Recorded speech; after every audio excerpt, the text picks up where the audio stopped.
Comme nous le savons bien, tous les êtres humains ont des caractéristiques uniques, que ce soit l'âge, la culture, le genre, la religion ou même les expériences de vie. En grandissant, nous apprenons à connaître nos préférences et nous avons tendance à faire des choix en fonction de celles-ci. Par exemple, une personne active aura tendance à choisir d'aller faire une excursion dans un parc plutôt que de rester à la maison pour regarder un film. De plus, nous apprenons à adapter notre mode de vie et nos activités selon nos forces et nos faiblesses afin de maximiser nos chances de réussite. Par exemple, une personne qui excelle dans ses cours de langue et qui a plus de difficultés dans ses cours de sciences prendra probablement plutôt des cours de langue ou de littérature que des cours de biologie ou de chimie. Étant donné que nous sommes tous différents, nous apprenons également de diverses façons. Nous devons donc adapter nos stratégies d'apprentissage tout comme nous adaptons nos choix, nos activités et notre mode de vie afin qu'ils soient conformes à nos caractéristiques.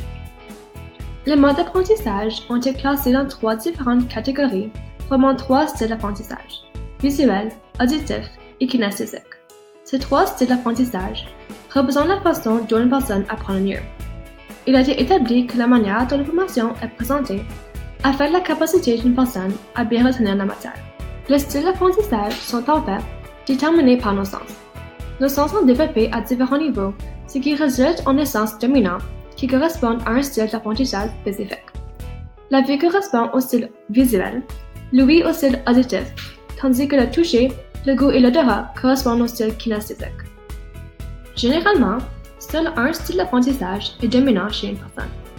Or, il peut arriver qu'une personne représente une combinaison de différents styles d'apprentissage. De plus, dans les cas où une personne n'a qu'un style dominant, il est tout de même possible d'apprendre au moyen des autres styles d'apprentissage. Ces méthodes seront tout simplement moins efficaces. Les gens qui sont visuels représentent environ 65% de la population.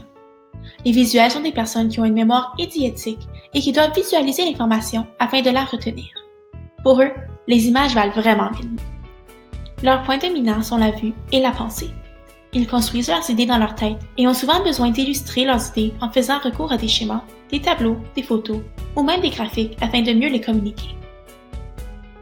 Les personnes qui sont visuelles écrivent habituellement l'information importante afin de pouvoir la relire plus tard.